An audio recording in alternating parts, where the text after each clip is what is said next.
Maraming salamat po, Mr. Presiding Officer, at magandang hapon po ulit sa ating lahat.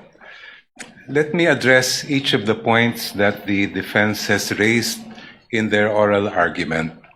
Sabi po nila una ay due process daw ang isang paulit-ulit na dinidiin ng defense.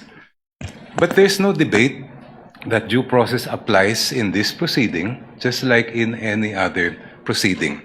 The real issue before this honorable court is, will the subpoenas that we are asking be issued by this court actually deprive the respondent of any form of due process?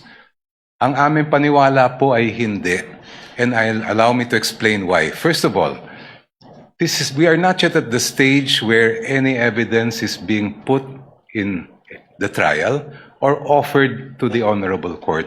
Nandito pa lang po tayo sa punto na kung maari bang ipaproduce natin itong mga dokumentong ito.